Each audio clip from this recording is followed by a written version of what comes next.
इतनी sexy bike है ये। तेरी बाइक के पास कौन खड़ा है? लगता है मैडम को बाइक पसंद आ गई है मेरी। लेकिन भाई इसने तो आपको छोड़ दिया था ना, गरीब समझकर। गरीब समझकर नहीं छोड़ा था यार, उस वक्त मेरे हालात सही नहीं थे। पर किसी ने तो सही तो कहा है कि जब आपके हालात अच्छे नहीं होते ना तब अपने भी साथ छोड़ जाते हैं। जब मेरे पास रिलेशन में आई थी ना तब उसने मुझे कहा था कि मुझे कोई फर्क नहीं पड़ता तुम्हारे हालात से। लेकिन जैसे समय बीतता गया ना वैसे इसने अपना असली रंग दिखा दिया। अंकिता कैसी हो? तुम यहाँ भी आ गए। मैं जानती थी एक ना एक दिन तो तुम मुझे जरूर ही मिलोगे। और नए कपड़े, लगता है पैसा आ गया तुम्हारे पास। हाँ, 10-12 हजार तो कमा ही लेते होगे ना तुम। वैसे भी गरीब तो तुम बचपन से ही हो। अच्छा ही क्या मैंने तुम्हें छोड़ के। हाँ, तब मैं थोड़ा सोच रही थी कि तुम्हारे को एक बाइक के लिए छोड़ रही हूँ, सही है नहीं है। बट अब मैं सोचती हूँ कि मैंने बहुत अच्छा किया। और तुम्हें पता है ये बाइक किसकी है? ये सेक्सी सुपर बाइक मेरे बॉयफ्रेंड की है। वो तुम्हारे जैसा गरीब नहीं है, उसके पास ना बहुत पैसे हैं। हाँ, खुद की कंपनी है, तुम्हारे जैसे ये 2 कौड़ी की जॉब नहीं करता, समझे तुम? हाँ, तुम जैसे गरीब ने ये बाइक कभी देखी भी नहीं होगी ना। देख लो, आगे क्या पता देखने को मिले ना मिले। तुम जैसे गरीब की लाइफ में और है ही क्या। बस पूरे दिन 9 to 7 जॉब करो, 10-12 हजार की नौकरी की सैलरी मिल जाती है, पूरे महीना वही 10-12 हजार में बिताओ। बेचारे तुम तो ना इस बाइक का पेट्रोल तक नहीं भरवा सकते, और तुम सोच रहे थे कि मैं तुम्हारे साथ रहूंगी। अरे मेरे खर्चे तो तुमसे झेले नहीं जा रहे थे, तुम मुझे क्या संभालते? हाँ करो अंकिता, बहुत हो गया आपका। हवाबाजी करो लेकिन थोड़ी कम करो। पहले जान लो कि बाइक किसकी है। ये बाइक मेरी है। और बात करती हो मेरे बॉयफ्रेंड की बाइक है। अबे उसके पास तो इतने पैसे भी नहीं है कि वो रेंट दे पाए अपने फ्लैट का। बात करती हो। और हाँ, मैं गरीब था। अच्छा साहब जी, यार अंकिता देख, टाइम तो लगता ही है ना यार। बंदा पैदल चल के आ रहा है या बस के धक्के खा के आ रहा है तो इसमें थोड़ा बहुत टाइम तो चले ही जाता है। क्यों? अच्छा, मैंने सुना है कि इसने तुम्हें आज तक कभी डेट पे भी लेके नहीं गया। अबे वैसे देखा जाए तो तुझे देख के लग भी नहीं रहा कि तेरे पास इतने पैसे होंगे कि तूने अंकिता को कहीं अच्छे रेस्टोरेंट में खिलाया भी होगा। मेरे ख्याल से कहीं से भी सस्ते छोले भटूरे खिला देता होगा और सोचता होगा कि वाह, आज तो मैंने बड़ा खर्चा कर लिया। अबे कभी तो अंकिता को डोमिनोज भी लेके गया है? मेरी तरह नहीं होते ना सबके सब, जो महंगे महंगे रेस्टोरेंट में अपनी गर्लफ्रेंड्स को डिनर पे लेके जाए या लंच भी लेके जाए। वैसे तुझे पता भी है कि डोमिनोज होता क्या है? अबे मैं तुझे बता देता हूँ, देख पिज्ज़ा खिलाने में ना बहुत सारे पैसे लगते हैं, लेकिन तुझे देख के तो ऐसा लग रहा है कि शायद तेरे पास रिक्शे के लिए भी ढंग से पैसे नहीं होते। अंकिता, आप लोग कैसी बात कर रहे हो यार? मैं तो तुमसे मिलने आया था। और हाँ, पास में ही है मेरा घर, तो मैं पैदल आ गया। गाड़ी वगैरह की क्या जरूरत थी? तुम्हें पता है ये मेरा ना कॉलेज टाइम का फ्रेंड है, और इसकी ना एक ड्रीम बाइक थी KTM, और इसने वो बाइक आज खरीद लिया। मैं कितनी खुश हूँ इसके लिए। क्या खुशी की बात, सेकेंड हैंड बाइक। सामने मत बता। अरे इस पर नीचा दिखाने में मजा तभी आएगा ना जब इसे लगेगा कि हमने KTM लिया। हाँ, मुबारक हो आपको आपकी बाइक के लिए। जैसे कि तुझे अंकिता ने बताया, मैंने KTM बाइक ली है, वो भी 2-3 लाख रुपए की। इतने पैसे शायद तूने कभी देखे ही नहीं होंगे। कैसे देख पाएगा? तेरी माँ तो मर चुकी है ना, और तेरा बाप तो जूते पॉलिश करता है, मुश्किल से दिन के 15 रुपए ही कमा पाता होगा। तूने कहाँ 1000 रुपए भी नहीं देखे होंगे, 2-3 लाख तो बहुत दूर की बात है। अच्छा सुन, वैसे मेरे ना घर के जूते थोड़े खराब हो गए हैं, मैं तेरे बाप के पास वो जूते ले आऊं, वो ठीक कर देंगे ना? अंकिता, तुमने अपने जूते इसके बाप को दे देना, थोड़ा उनका काम भी बन जाएगा और इसके घर में 2 वक्त की रोटी भी बन जाएगी। इससे गरीबों का भलाई तो होगा ना, है ना प्रिंस? और तू बुरा मत मान, मैंने सुना है कि तुझे भी नौकरी की बहुत जरूरत है। देख, बस तू मेरा ना एक छोटा सा काम कर दिया कर, रोज सुबह जल्दी उठ के ना मेरी गाड़ियां साफ कर दिया कर, और तू उसके बाद अभी सिक्योरिटी गार्ड की नौकरी पे भी बैठ जाइयो, तेरे दोनों काम हो जाएंगे। यश, तुम कितने अच्छे हो ना, बेचारे गरीब को 2 वक्त का खाना भी मिल जाएगा। अरे यार, तुम ना गरीबों की बहुत मदद करते हो, ये चीज़ तो मैंने तुम्हें नोटिस की है। और तुम प्रिंस, यार क्या हो गया अगर तुम गरीब हो तो? ये मेरे दोस्त है ना, ये बहुत अमीर है, ये तुम्हारी अच्छे से मदद करेगा। और मैं जानती हूँ कि तुम्हारे घर की कंडीशन भी अच्छी नहीं है, तुम्हारी माँ मर गई थी ना, और तुम्हारे पापा वो भी मोची है। अब मुझे ये तो पता है कि गरीब का बेटा कभी अमीर तो नहीं हो सकता, लेकिन ठीक है, थोड़ी बहुत मदद तो हम भी कर ही सकते हैं ना। अरे यार माँ तो उसकी मरेगी ना, क्योंकि इसके बाप ने दारू पी के उसको मारा जो था। अब मेरे सुनने में तो ये आया कि शायद तेरी माँ ने आत्महत्या कर ली थी, है ना? नहीं यश, तुमने गलत सुना है। इसकी माँ ने आत्महत्या तो की थी, लेकिन उसलिए नहीं कि वो इसकी माँ को मारता था, बल्कि इसलिए क्योंकि इसके पापा का कहीं बाहर अफेयर था और ये बात इसकी माँ को पता चल गई थी। इसकी माँ ये सदमा झेल नहीं पाई तो कर लिया आत्महत्या। अंकिता ऐसा मत बोलो प्लीज, ऐसा कुछ नहीं था।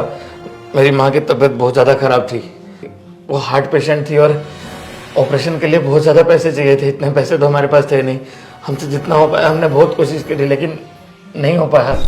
और प्लीज ऐसा इल्जाम मत लगाओ माँ पे, तुम लोगों ने फालतू में बदनाम कर रखा है। सारे लोग यही बोलते हैं, घर की असली हकीकत कोई नहीं जानता। सबको बताओ तो बोलते हैं अबे तुझे नहीं पता ये सब, लेकिन मैं जानता हूँ माँ कितने दुख में थी। पापा से जितना हो सका पापा ने पैसा लगाया, लेकिन हम लोग इतने अमीर नहीं है कि ऑपरेशन के लाखों रुपए लगा सकते। तुम्हें पता है जब हमारे मुसीबत की घड़ी होती है ना तो कोई भी मदद नहीं करता, मैं किससे मदद मांगता। हमारे तो रिश्तेदारों ने भी मुझसे बात करना बंद कर दिया। उनको बस ये लगता है कि जब भी शायद मैं उनसे मिलूंगा तो कोई मदद ही मांगूंगा। यार ऐसा क्यों हो रहा है मेरे साथ? और पापा पहले दारू नहीं पीते थे, वो तो माँ के जाने के बाद वो खुद को संभाल नहीं पाए और गम में दारू पीना भी चालू कर दी। अब मैं उनको भी क्या बोलूं, मैं चाहता हूँ कि खुद के पैरों पे स्टैंड हूं ताकि पापा को एक अच्छी जिंदगी दूं। और आप लोग फालतू में इतना सुना रहे हो यार। और तुम क्या जानो माँ के ना होने का दुख। और जब से माँ गई है ना हमारी तो पूरी दुनिया बिखर गई है। और अंकिता मैं तुमसे ऐसी उम्मीद नहीं करता कि तुम मेरी गर्लफ्रेंड होने के बाद मेरे हालात तुम्हें सब पता है और तुम ये सब सुना रही हो मुझे। देखो प्लीज फ्रेंड्स, तुम लोग चुप ही रहो और मुझसे तो झूठ मत ही बोलो। मुझे सब पता है तुम्हारे बारे में, तुम्हारा पास्ट, तुम्हारा प्रेजेंट, यहाँ तक कि फ्यूचर भी। जानना चाहते हो तुम्हारे फ्यूचर में क्या है? यार इसका फ्यूचर तो सबको ही पता है, ये तो बस एक घर की नौकरी करता रहेगा, झाड़ू पोछा बर्तन धोना, और हाँ वो क्या बोला था मैंने, सिक्योरिटी गार्ड की नौकरी करना। यही सब है तेरे फ्यूचर में, और एक समझा? बात और, तुम्हें लग रहा है ना कि मैं तुमसे शादी करूंगी, ये सपना ना अपना तोड़ दो, क्योंकि आज ना मैं तुम्हें एक बहुत कड़वी सच्चाई बताने जा रही हूँ। तुम तो इसे जानती हो, यश ये मेरा फ्रेंड नहीं मेरा बॉयफ्रेंड है। और इसे देखो कितना अमीर है, कितना हैंडसम है, और एक तरफ तुम्हें देखो गरीब। तुम्हें लगता है क्या कि मैं तुमसे शादी करूंगी?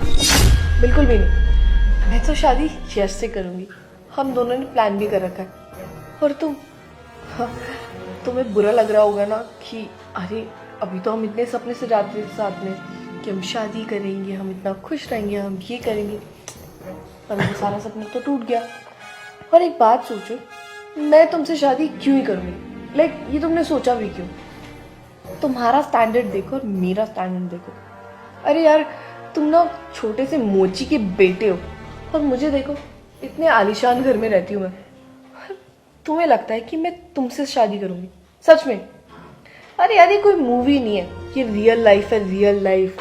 और यहाँ वो सब नहीं होता जो तुम्हें मूवीज में दिखाया जाता है। शादी करने के लिए ना पैसा होना जरूरी है, जो तुम्हारे पास तो बिल्कुल नहीं है। और दूसरी बात, वो पैसा यश के पास है। एंड तुम ये भी सोचो, अगर मैं तुम्हारे घर में गलती से शादी करके आ भी जाती तो तुम दोनों की लाइफ तो मैं बर्बाद करके रख देती, क्योंकि मुझे ना गरीब लोग बिल्कुल नहीं पसंद। तो तुम्हें तो मैं बर्बाद करके रख देती, क्योंकि मेरे खर्चे उठाते उठाते तुम लोग तो मर ही जाते। तुम्हारी 1 महीने की सैलरी ना सिर्फ मेरी 1 दिन की शॉपिंग में ही उठ जाती। और दूसरी बात कि मैं गरीबों को बिल्कुल भी पसंद नहीं करती, क्योंकि यार तुम लोग तो किसी की मदद करोगे नहीं, हमेशा मदद मांगोगे ही। और तुम्हें हमारी फर्स्ट मीटिंग याद है? फर्स्ट मीटिंग में ही तुमने मुझसे एक मदद मांगी थी कि मुझे लिफ्ट दे दो, मेरी माँ मरने वाली है, उसे हॉस्पिटल जा रहा है। और मैंने ना तरस खा के तुम्हें लिफ्ट दे दी थी और तुम्हारी माँ को भी। पर उसके बदले मुझे मिला क्या? मेरी कार की सीट तुमने गंदी कर दी थी, उस पर पूरा खून खून लग गया था, उसे साफ करवाया मैंने। और हाँ, मुझे ना तुम पे उस दिन ही बहुत गुस्सा आया था कि ये गरीब, इसकी इतनी औकात है, मेरी गाड़ी में बैठा है और सारी गाड़ी भी गंदी कर दी। तुम्हें पता है वो ना फर्स्ट डे था मेरी गाड़ी का, अरे उसी टाइम शोरूम से निकलवा के लाई थी। अंकिता उस वक्त मैंने मदद इसलिए मांगी क्योंकि माँ को खून की उल्टियाँ हो रही थी और मुझे हॉस्पिटल लेके जाना था। मैं 1 घंटे से लिफ्ट मांग रहा था, कोई गाड़ी लिफ्ट नहीं दे रही थी। वो तो शुक्र हो कि तुम वहाँ आ गए और तुमने लिफ्ट दे दी। वैसे अंकिता, तू उसके साथ रिलेशनशिप में क्यों आई जब तुझे पसंद नहीं था तो? अरे यार ये ना मेरा बदला था। कॉलेज लाइफ में ना इसने मेरी बेइज्जती की थी और उसके बाद ये भी हो गया, तो मैंने उसी दिन सोच लिया कि मैं इससे बदला तो लेकर रहूंगी। और पता है आज मैंने बदला भी ले लिया। आज ना मेरी लाइफ का बेस्ट डे है। वो यार वो तो होगा ही ना, आज तुम इन जैसे गरीबों से आजाद हुई हो। अब एक बार तू सोच, अगर तू उसके घर में जाती, इसका बाप तेरे लिए खाना बनाता, क्योंकि मुझे नहीं लगता कि इन लोग के घर में खाना वाला भी बनता होगा। ये लोग तो भंडारों में या क्या बोलते हैं उसे, लंगर में खाने वाले लोग हैं। शायद तू भी वहीं पे खाना खा रही होती। अंकिता, मैंने कॉलेज में तुम्हारी कोई बेइज्जती नहीं की थी। मैंने तो तुम्हें बस समझाया था कि उस सिक्योरिटी गार्ड पे इतना मत चिल्लाओ। बस मैंने तो इतनी सी बात बोली थी, इसमें बदला लेने वाली बात कहाँ से आ गई अंकिता? अच्छा तुमने कुछ नहीं किया था? अरे तुमने मुझे सुनाया था, वो भी किस बात पे? क्योंकि मैंने सिक्योरिटी गार्ड को थप्पड़ मारा था। अरे मारना बनता भी था उसे, उसने मुझे छू दिया था गलती से। अरे इसकी इतनी औकात, वो गरीब, वो मुझे छुएगा? हाँ, और क्या कह रहा था कि मैडम गलती से टच हो गया, मुझे माफ कर दीजिए। बैक पे टच किया था उसने। तुम नहीं जानते मैं कौन हूँ, और मुझे ना अपनी ईगो से बहुत प्यार है, इसीलिए मैंने उसको थप्पड़ मारा था। और तुम आ गए बीच में, और उसकी गलती के लिए तुमने मुझे सुनाया। तुम्हारी हिम्मत कैसे हुई? उस बूढ़े गरीब के लिए तुमने मुझे सुनाया? हाँ, तुमने ना बहुत बुरा किया मेरा ईगो हर्ट करके। इसीलिए ना मैंने तुम्हें अपना बॉयफ्रेंड बनाया, ताकि मैं तुम्हें ना बहुत गंदा हर्ट करूं। क्योंकि शायद अगर मैं उस टाइम तुम्हें थप्पड़ भी मार देती ना, तो मेरी ईगो सेटिस्फाई नहीं होती। मैं पूरी लाइफ यही सोचती रहती कि किसी इंसान ने आकर मुझे उल्टा बोला और मैंने सिर्फ उसे थप्पड़ मारा। That's not me. इसीलिए मैंने तुम्हारी पूरी जिंदगी खराब कर दी। अंकिता, तुम भी किस गरीब के आगे एक गरीब के बारे में बात कर रही हो? ये गरीब तो बस यही सोचेगा ना कि वो शरीफ था, क्योंकि ये बस अपनी औकात के हिसाब से ही सोच पाएगा। तो इसकी गलती नहीं है इसमें। अगर इसे सोचे कि तुम्हारी गलती की वजह से उस बुढ़े को चाटा पड़ गया, बल्कि सच बात तो ये है कि तुम जैसे लोगों की हरकतें ही ऐसी होती है कि हम लोगों को हाथ उठाना पड़ता है या हमें कोई एक्शन लेना पड़ता है।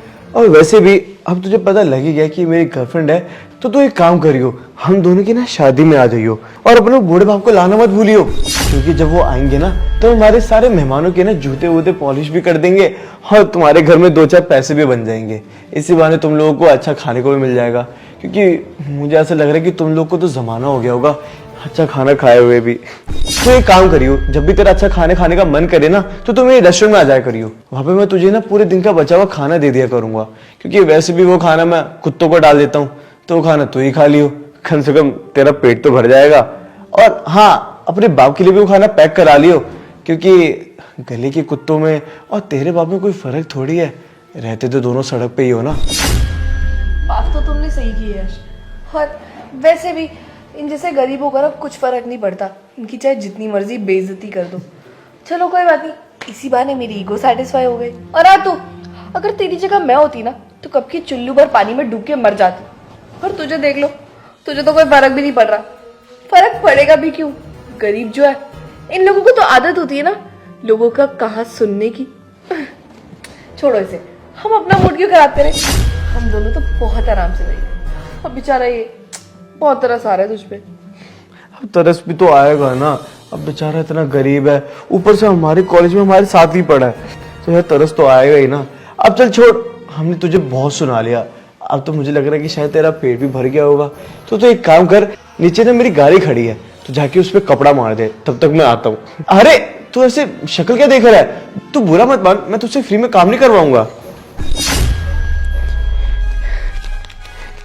ये ले 100 रुपए और जा ढंग से गाड़ी साफ कर दियो, ठीक है? आप रहने दीजिए, कोई जरूरत नहीं है मुझे। अंकिता, बस एक चीज तो मैं बताना चाहता था, तुम्हारे लिए सरप्राइज रखा था मैंने, अगर इजाजत हो तो बताऊं? सरप्राइज? वो भी तुझ जैसे फटीचर ने? पक्का कुछ वेला सरप्राइज ही होगा। हाँ, वैसे मुझे एक्सपेक्टेशन तो नहीं है, पर क्या है तेरा सरप्राइज? मैंने एक छोटा सा बिजनेस प्लान किया था, तो वो भी हो गया है। तो मैं तुम्हें बस यही बताना चाहता था, अभी जल्दी मैं काफी अच्छा पैसा कमाऊंगा उससे। बिजनेस? अरे तेरा बिजनेस तो वही होगा ना, ठेले वाला, जहाँ पे तुम मुश्किल से 1000-1500 ही कमा पाता होगा, या ज्यादा से ज्यादा 5000 रुपए, है ना? अबे वो सुन, जो तू ये अपने बिजनेस से कमा रहा है ना, इतने तुम अपने नौकरों को बांट देते हैं। इससे जो तेरा बाप कमा लेता होगा मोची। अरे तुझे अभी भी शर्म नहीं आ रही है?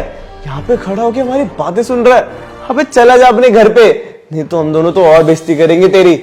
चला जा, शराफत से कह रहे हैं। चलो ठीक है अंकिता, जैसे आपकी मर्जी, चलता हूँ मैं। मुझे माफ कर देना, मैंने जो भी किया तुम्हें हर्ट हुआ होगा मेरे वजह से ना। Thank you. अच्छा वक्त गया यार, इसकी शक्ल देख के ना इरिटेशन हो जाती है मुझको। सच में यार, तुम्हें नहीं पता मैं कितना इरिटेटेड रहती थी। इसकी रोज रोज ना शक्ल ही देखनी पड़ती थी मुझे। मेरी लाइफ में बहुत हेक्टिक हो गई थी यार। वैसे अच्छा हुआ तुमने उसको बताया नहीं कि हम दोनों की शादी पहले से ही हो रखी है।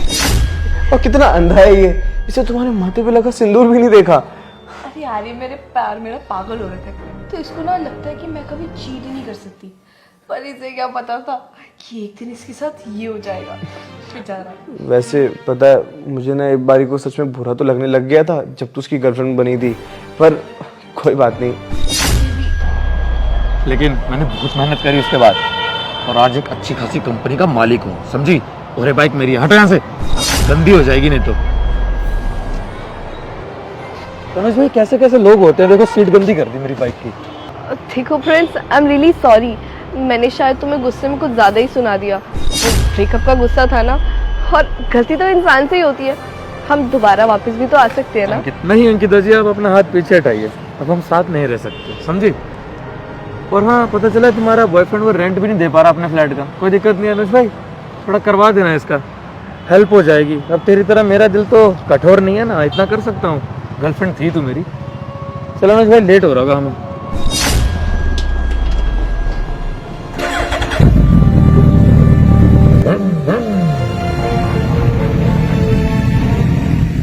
तो यार शेयर का बटन, वीडियो को जल्दी से शेयर कर दो, प्लीज शेयर कर दो। और हमें फॉलो करने बिना बिल्कुल मत जाना, पेज को फॉलो कर दो, आपको अच्छी अच्छी वीडियो देखने को मिलेगी। और प्यारा सा कमेंट करो, बताओ नेक्स्ट वीडियो कैसी चाहिए, किस टॉपिक पे चाहिए, आप कमेंट करो, वही हम कमेंट्स पढ़ के नेक्स्ट वीडियो जरूर बनाएंगे। तो प्लीज अपना प्यार सपोर्ट बनाए रखें, प्लीज शेयर कर दो। Love you all.